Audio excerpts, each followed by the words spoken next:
welcome to Panmure House, the home of Adam Smith. I'm Caroline Howitt, Panmure's Programme Director, and today I'm going to give you a quick tour around this iconic 17th century landmark. The house was constructed in 1691 and was originally the town seat of the Earl of Panmure, which is how it got its name. But its most famous resident was, of course, Adam Smith, who lived here between 1778 and 1790. Across this 12-year period, Smith finished the final editions of his most celebrated works, The Theory of Moral Sentiments and The Wealth of Nations.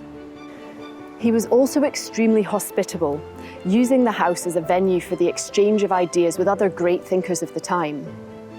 Today, it serves that purpose once again, following a 10-year restoration project that has brought Smith's 18th century Panmure back to life, with a few modern features.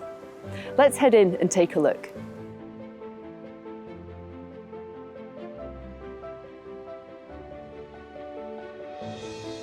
We enter the house through this interpretation suite, so called because it's where we interpret Smith's life and work, with the use of a multitude of interactive touchscreens. Here you can learn about where Smith was born, read about his education and early career, and delve into the big ideas that drive his most celebrated works. And here, at the heart of it all, is the text that changed the world. An inquiry into the nature and causes of the wealth of nations. This is the foundation text for the discipline of economics, an epoch-defining inquiry into the principles that drive commerce and the progress of nations. Crafted into its final form here at Panmure House, it continues to influence scholars, business leaders and policymakers to this day. Come with me and I'll show you something about how Smith came to write it. As we head now into the original building itself, we pass this letter on the stairwell.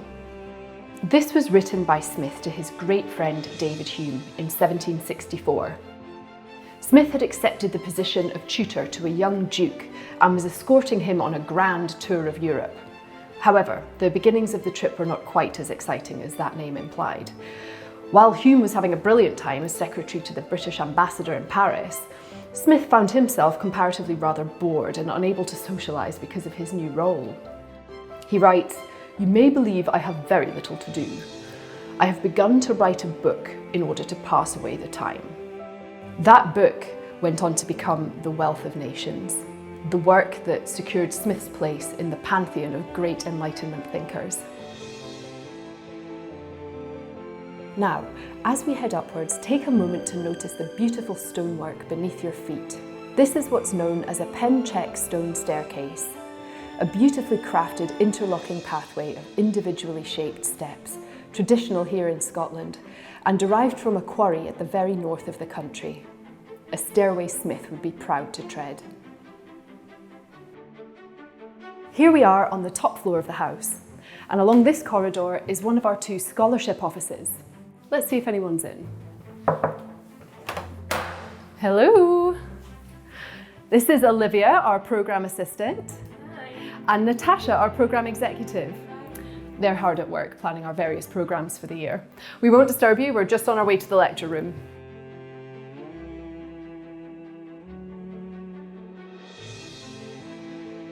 This is one of the two main reception spaces in the house.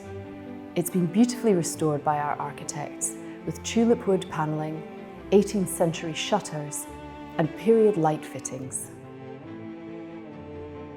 This would have been Smith's drawing room, the area he used for writing and study. Normally, we hold our lectures in here, and the room hosts up to 60 people for that purpose. Today, however, we have something quite special in here. Theory of Moral Sentiments was Smith's first book, and also his last book. First published in 1759, it's a philosophical treatise on virtue, on sympathy, and on how together these notions govern all our social interactions. It was the foundation stone for all of Smith's later thought, and he continued to work on it for the rest of his life, right up until his death in 1790. This is the so-called definitive 6th edition of the book, completed here in the house in the year of his death. It's often overlooked in favour of its more famous sibling, but it is every bit as important to Smith's wider project of creating what he called a comprehensive science of man. Smith is sometimes quoted as being a proponent of laissez-faire capitalism and unbridled self-interest, but the theory of moral sentiments disproves this. Its opening sentence reads, "How selfish soever man may be supposed, there are evidently some principles in his nature which interest him in the fortune of others and render their happiness necessary to him, though he derives nothing from it except the pleasure of seeing it." Indeed, here is the man himself looking on approvingly. At least we think this is him. Smith never sat for a portrait during his lifetime. Instead, the likenesses we have of him are derived from the Tassie medallion, which he posed for in 1787, while living here at Panmure. Smith's mother, Margaret, however, did sit for her portrait. She lived here with him for several years, and in fact was one of the reasons Smith chose this as his residence. He wanted to ensure that his mother, a devout woman, had ready access to a nearby church. And from this window, you can see our proximity to the Canongate Kirk, which is where Margaret used to worship. It's also Smith's final resting place, and today you can visit his grave, just a short walk from his former home.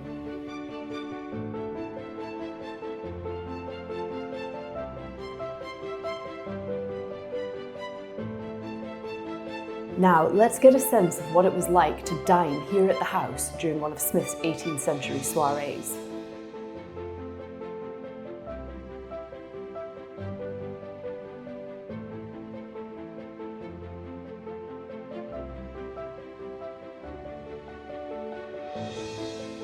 Welcome to the reading room. It is here that Smith will have held his Oyster Club meetings, a dining society for the scientists and philosophers of the Scottish Enlightenment, a group that he started with his friends Joseph Black and James Hutton. Tonight we're joined by two more of Smith's close friends, his first biographer, Dougal Stewart, and the redoubtable David Hume. Smith was, of course, an avid reader, and he amassed a huge and well-curated library when he lived here at Panmure. He's known to have quipped to one of his visitors, "You will have remarked, sir, that I am a beau in nothing but my books." Today, this room is once again used for dining and debate, as well as scholarly workshops and seminars. We also host Fringe Festival performances here during August, which is the perfect month to join us on the terrace for a glass of chilled Prosecco. Here we are on the upper courtyard in front of Smith's old front door. And it's here that I will, as Smith may have done in the 1780s, bid you a fond farewell. I hope you've enjoyed your short tour of Panmure House in its 21st century guise. If you'd like to find out more about any of our programmes or how to get involved, please do visit our website. In the meantime, bon voyage.